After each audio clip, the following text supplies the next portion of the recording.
మన ప్రభువును రక్షకుడైన యేసుక్రీస్తు శుభనామం నందనాలు. ప్రియదేవుని సంగమా, ప్రియదేవుని బిడ్డలారా, మరో కాల సమయం దేవుని వాక్యాన్ని ధ్యానించుకునే ముందుగా ప్రార్థన చేసుకుందాం. ప్రార్థన. కృపగల తండ్రి, దయగల యేసయ్య, బంగారు పదాలకు లెక్కలేని వందనాలు, స్తుతులు, స్తోత్రములు. గతించిన రాత్రంతా నీ రేఖల చాటును కాచి కాపాడి సంరక్షించింది దేవా. మరో కాల సమయం నీ సంధానంలో వచ్చి ప్రార్థించండుగా వాక్యమైన దేవుడు వాక్యం ద్వారా నాతో మాతో మాట్లాడి మీరే మహిమ ఘనత ప్రభావాలు పొందమని యేసునామమున అడుగుచున్నాం తండ్రి, ఆమేన్. ప్రియదేవుని సంగమా, ప్రియదేవుని బిడ్డలారా, నిర్దమకు ఏర్పాటు చేయని వాక్యభాగము అపోస్తలుడైన పౌలు కొరింథీయులకు రాసిన మొదటి పత్రిక 16వ అధ్యాయము 19 నుంచి 24 వచనాలు ధ్యానం చేసుకుందాం. అపోస్తలుడైన పౌలు కొరింథీయులకు రాసిన మొదటి పత్రిక 16వ అధ్యాయము 19 నుండి 24 వచనములు ఈ విధంగా రాయబడినవి.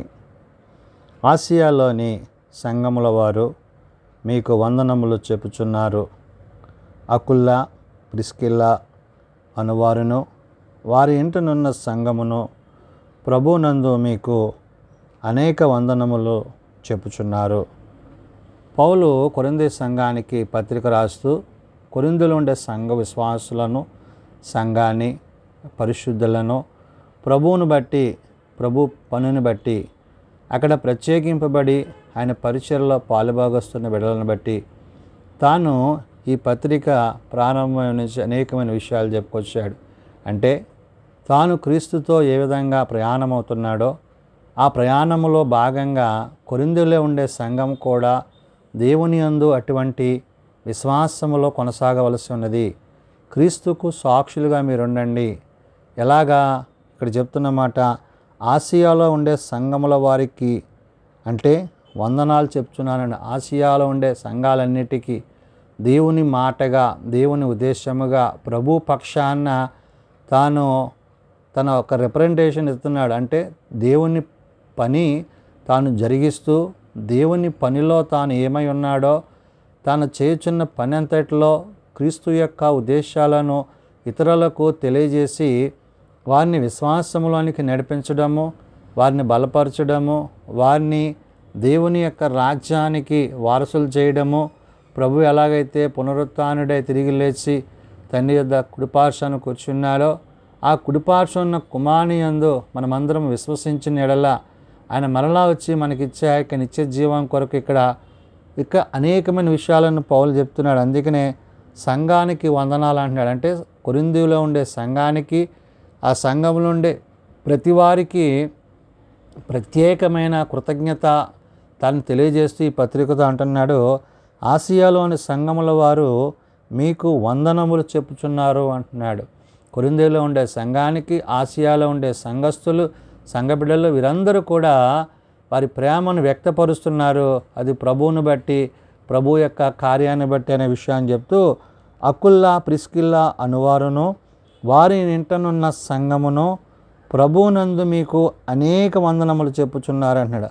అకుల్లా, ప్రిస్కిల్లాలు అంటే వారు దేవుని విషయంలో ఎంతగా మరి దేవుని పనిలో వారు బలవంతులై ప్రభు కార్యాన్ని జరిగించారో, ప్రభు కొరకు తాము ఏ విధమైన జీవితాన్ని జీవించారో, ఒక మాదిరికరమైన కుటుంబ వ్యవస్థని, అంత మాత్రమే కాదు ఆ కుటుంబాలు ఏ విధంగా అయితే వారు నడిపిస్తున్న సంఘాలు ఉన్నవో వాటిని బట్టి ఇక్కడ పౌలు గుర్తు చేస్తున్నాడు. అంటే ప్రభువులో కుటుంబ వ్యవస్థ అనేది ఆ కుటుంబ వ్యవస్థలో ఉండే దేవుని యొక్క మహిమను, ఆ మహిమకు తగినట్లుగా ఈ యొక్క వీరి యొక్క విశ్వాస జీవితాన్ని ఇక్కడ గుర్తు చేశాడు. అంటే వీరు దేవుని పక్షాన, అంటే అకుల్లా అనగా అర్థం ఏంటంటే పక్షిరాజు లేక గ్రద్ద అంటున్నాడు. అంటే దేవుని యొక్క పనిలో వారు తమ సామర్థ్యతను, అనగా పక్షిరాజు ఎలాగైతే అన్నిటికంటే పైగా ఉంటుందో ఆ విధంగా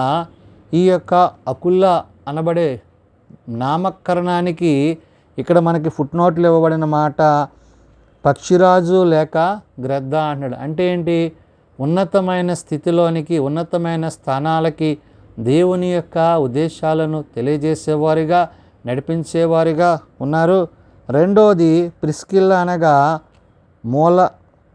ముసలమ్మ లేక చిన్న ముసలమ్మ అంటున్నాడు. అంటే ఆ యొక్క వృద్ధాప్యాన్ని బట్టి, ఆ వృద్ధాప్యంలో ఉండే స్థితిలో కూడా దేవుని పట్ల వారి యొక్క విశ్వాస జీవితాన్ని గుర్తు చేశాడు. అంటే ఏదైతే ఉన్నతమైన స్థలములో మనం ఆయనతో నివసించవలసి ఉందో ఆ నివసించవలసిన స్థితిని గూర్చి ఈ యొక్క అకుల్లా ప్రిస్కిల్లా అను వారిని బట్టి వారి ఇంటనున్న సంఘమును అంటున్నాడు. అంటే వారు ఏదైతే పరిచర్య చేస్తున్నారో ఆ పరిచర్యలో భాగాన్ని ఇక్కడ పౌలు గుర్తు చేశాడు. అంటే కొరింథీలో ఉండే సంఘానికి ఆసియాలో ఉండే సంఘాలు ఏ విధంగా అయితే వందనాలు చెప్తున్నాయో ఈ అకుల్లా ప్రిస్కిల్లా వారి యొక్క కుటుంబంలో ఉండే ఆ యొక్క పరిచర్య సంఘాన్ని కూడా గుర్తు చేశాడు. అందుకనే వారు అన్నారు, వారి ఇంటనున్న సంఘమును ప్రభువునందు మీకు అనేక వందనములు చెప్తున్నారు అన్నాడు. అంటే వారు బలపడుతూ విశ్వాసంలో స్థిరపడుతూ అనేకులను విశ్వాసం నడిపిస్తున్నారు. ఆ విశ్వాసాన్ని గురించిన మాటలను ఇక్కడ పౌలు ద్వారా కొరింథీ సంఘానికి పౌలు తెలియజేస్తుంటున్నాడు. సహోదరులందరూ మీకు వందనములు చెప్పుచున్నారు, పవిత్రమైన ముద్దు పెట్టుకొని మీరు ఒకని ఒకరు వందనములు చేసుకొని అంటున్నాడు. సహోదరులందరూ అంటే సహోదర భావము కలిగి ప్రేమ కలిగి సహోదరుల ఐక్యతగా ఉండడం ఎంత మేలు ఎంత మనోహరమని దేవుడు వాక్యం సెలవిచ్చిందో దానిని ఆధారం చేసుకొని కొరింథీలో ఉండే సంఘస్థులను వారు అటువంటి సహవాసాన్ని అటువంటి సాంగత్యాన్ని కలిగి ఉంటే దేవుడు వారి పట్ల ఉంచే ప్రేమ ఎంత ఉన్నతమైనదో చెప్తూ ఆ ప్రేమకు సాదృశ్యంగా ఈ పత్రికలో పౌలు అంటున్నాడు, సహోదరులు మీకు వందనాలు చెప్తున్నారు, పవిత్రమైన ముద్దు పెట్టుకొని మీరు ఒకరిని ఒకరు వందనములు చేసుకోండి అంటున్నాడు. ఇక్కడ ఒక మాట మాట్లాడే పౌలు, పవిత్రమైన ముద్దు అంటే కక్షతో కల్మషముతో మరి అపవాది తలంపులతో ముద్దు పెట్టుకున్న వారు మనకు బైబిల్లో కనబడతారు. ఎవరు? ఇస్కరియోతు యోధ ప్రభు దగ్గరికి వచ్చి ముద్దు పెట్టుకుని ప్రభుని అప్పగించాడు. అంటే ఏంటి? తనలో ఉన్న దుష్ట తలంపులు ఆలోచనల చేత నేను ఎవరినైతే ముద్దు పెట్టుకుంటానో ఆయనే ప్రభు అని చెప్పి వారందరికీ తెలియజేసి మరి ప్రేమగా కాకుండా అప్పగించువాడిగా ఆ యొక్క పాపపు తలంపులు గనగన వాడిగా లోకానుసారంగా జీవించిన వాడే ఉన్నాడు. కాబట్టి అక్కడ ఇస్కరియోతు యోధ ఆ ముద్దు పెట్టుకున్నాడు. కానీ ఇక్కడ కొరింథీలో ఉండే సంఘాన్ని గురించి పౌలు చెప్తున్న మాట పవిత్రమైన ముద్దు పెట్టుకొని అంటాడు. అంటే పరిశుద్ధాత్మ చేత నడిపింపబడుతూ అది అపరిమితమైన ప్రేమను దేవుని యొక్క ప్రేమను ఉన్నతమైన స్థితిని తెలియజేసేదిగా ఉంది. కాబట్టి ఆ పవిత్రత అనేది ఏంటంటే ఇటు శారీరకముగాను అటు ఆత్మీయంగాను మనల్ని ఉన్నతమైన స్థితిలో నిలిపేదనే విషయాన్ని పౌలు గుర్తు చేశాడు. కాబట్టి మీరు ఒకరికి ఒకరు వందనాలు చేసుకోండి అంటున్నాడు. వందనాలు అంటే దేవుని నామాన్ని బట్టి ఘనత మహిమ ప్రభావములు ఆయనకే చెందాలి. కాబట్టి వారు మరలా ఒకవేళ దేవుని చిత్తములో మరలా కలుసుకుంటే గనక అటువంటి పవిత్రతకు పరిశుద్ధతకు ఏమాత్రము ఆటంకము లేక అపరిశుద్ధతగా కాక పరిశుద్ధంగా జీవించవలసి ఉందనే విషయాన్ని పౌలు ఇక్కడ గుర్తు చేశాడు. కాబట్టి ఇక్కడ పౌలు అంటాడు, పౌలను నేను నా చేతితో వందనములు వ్రాయిచున్నాను అంటాడు. తన స్వహస్తాల చేత తానే ఈ పత్రిక రాస్తూ తాను రాసిన యొక్క కొరింథీ సంఘానికి రాస్తూ ఈ చివరి వచనాల్లో తాను అంటున్నాడు, పౌలను నేను నా చేతితో వచనములు రాయిచున్నాను, ఎవడైనాను ప్రభువును ప్రేమింపకుంటే అంటాడు. అంటే ఏంటి? ఎందుకు ఈ మాట చెప్తున్నానంటే ఆ ప్రేమ పరిపూర్ణమైనది, ఆ ప్రేమ శాశ్వతమైనది, ఆ ప్రేమ నిరంతరము నిలిచేది. అట్టి ప్రేమను గురించి తాను వివరిస్తూ అంటున్నాడు ఇక్కడ, ఎవడైనాను ప్రభువును ప్రేమింపకుంటే వాడు శపింపబడునుగాక అంటున్నాడు. అంటే ఏంటి?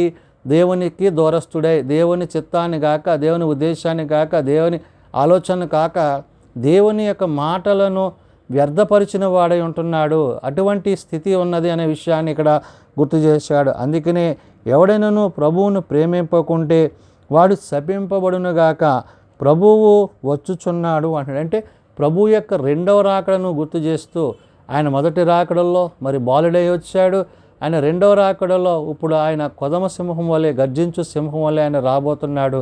ఎవరైతే ఆయన యందు విశ్వాసం ఉంచుతారో వారు ఆయనతో ఆయన రాజ్యానికి తండ్రి యొద్దకు చేర్చబడతారు.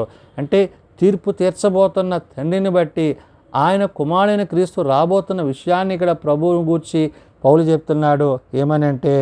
ఏమని ప్రభువు వచ్చుచున్నాడు, ప్రభు అయిన క్రీస్తు కృప మీకు తోడై ఉండునుగాక అంటున్నాడు. ఏ ప్రభు అయితే మన మధ్యకు వస్తున్నారో, ఏ కృపచేత అయితే మనం రక్షింపబడ్డామో ఆ కృపకు సాక్షులుగా మనం ఉండాలనే విషయాన్ని చెప్తూ ప్రభు అయిన క్రీస్తు కృప మీకు తోడై ఉండునుగాక, క్రీస్తు యేసు నందలి నా ప్రేమ మీ అందరితో ఉండునుగాక ఆమెన్ అంటున్నాడు. క్రీస్తు యేసు ప్రేమ, అట్టి ప్రేమలో తాను ఉన్నాడు కాబట్టి, ఆ ప్రేమకు సాదృశ్యంగా తను ఉన్నాను కాబట్టి అన్నాడు, క్రీస్తు యేసునందలి నా ప్రేమ మీ అందరితో ఉండునుగాక ఆమెన్ అంటున్నాడు. అంటే ఇది పత్రికే కాదు, తాను ప్రభువుతో ఉన్న ప్రేమను, ఆ ప్రేమకు తగిన విధానాన్ని, అంటే ఒక సంఘాన్ని, సంఘములో ఉండే విశ్వాసులను, సంఘ సభ్యులను, ఆ సంఘంలో ఉన్న ప్రతి వారిని ఏ విధంగా విశ్వాసములో ధైర్యపరిచి బలపరిచి వారిని విశ్వాసములోనికి ముందు నడిపించాలో పౌలు ఈ పత్రిక ద్వారా తెలియజేస్తున్నాడు. అంటే తన యొక్క భక్తి విశ్వాసతలు దేవునిలో ఎంతగా ఉన్నవో, దేవునిలో ఎంతగా ఉంటావో అనే విషయాన్ని చెప్తున్నాడు. రెండవదిగా తాను క్రీస్తు కొరకు ఏమై ఉన్నాడో, ఆ క్రీస్తు సువార్తలో తాను దేవుని యొక్క చిత్తాన్ని జరిగించువాడై ఉన్నాడు కాబట్టి దాన్ని ఇక్కడ గుర్తు చేశాడు. అందుకనే క్రీస్తు యేసునందలి నా ప్రేమ మీ అందరితో ఉండునుగాక ఆమెన్ అంటాడు. కాబట్టి ప్రభు ప్రేమ తనలో ఎలాగైతే ఉందో అదే ప్రేమ, క్రీస్తు ప్రేమ తనలో కూడా ఉన్న ప్రేమ, ప్రభువును బట్టి తాను సంతోషించువాడుగా ఆనందించువాడుగా ఉన్నాడు.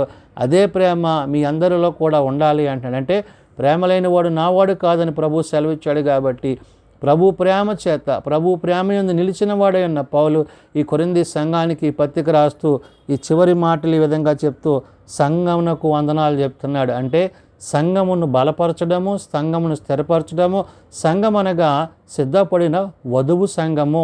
ప్రభు రెండవగా అక్కడ వచ్చినప్పుడు ఏ సంఘమైతే సిద్ధపడి ఆయన కొరకు ఎదురు చూసేదో వారందరూ ప్రభువుతో పాటు ఆ నిత్యరాజ్యానికి కొనుపోబడతారనే విషయాన్ని ఈ ఉదయకాల సమయమున భక్తుడైన పౌలు ఈ పత్రిక ద్వారా తెలియజేసిన మాటలు. ప్రార్థన చేసుకుందాం.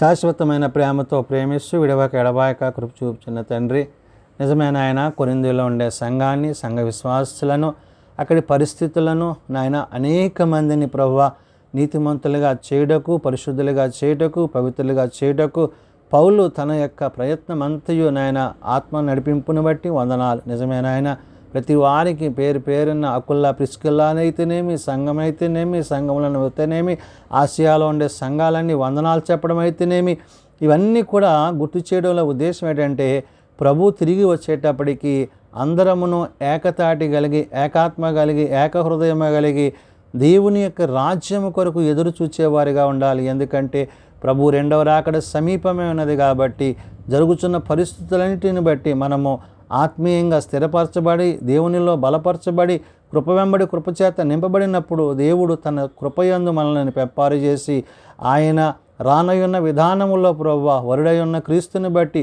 వధువైన సంఘము మరి సిద్ధపాటు కలిగిన సంఘంగా ఉండాలని ఈ ఉదయకాల సమయమున భక్తులైన పౌలు తెలియజేస్తున్నాడు. కాబట్టి అట్టి సిద్ధపాటు కలిగిన విశ్వాసులుగా, సంఘముగా, మరి దేవుని బిడలుగా మనమందరము ఉండాలని పరిశుద్ధాత్మ దేవుడు తెలియజేస్తున్నాడు. కాబట్టి ఈ సిద్ధపాటులో మనమందరమును ఎవరి మట్టిగా వారు క్రీస్తులో, క్రీస్తు యేసుకు సాక్షులుగా ఉండి మన కొరకు ప్రాణం పెట్టిన తిరిగి లేచిన క్రీస్తుని బట్టి ఆ నిత్యత్వములో ఆయనతో యుగయుగాలు ఉండే ధన్యత కొరకు కనిపెట్టు వారమై ఉండాలని ఉదయకాల సమయమున పరిశుద్ధాత్మ దేవుడు తెలియజేసిన మాటలు ప్రార్థన చేసుకుంటూ ఈ ప్రార్థన ద్వారా దేవుని యొక్క సన్నిధిని మన కుటుంబాల్లో నింపాలని ఆనాడు పౌలు చెప్పిన మాటను బట్టి అట్టి విధంగా మనము మన కుటుంబాలు, మన సంఘాలు, మనమందరం ఆయన సన్నిధిలో స్థిరత్వాన్ని కలిగి జీవించాలని యేసు ఉన్నత నామమున ప్రార్థిస్తున్నాం తండ్రి.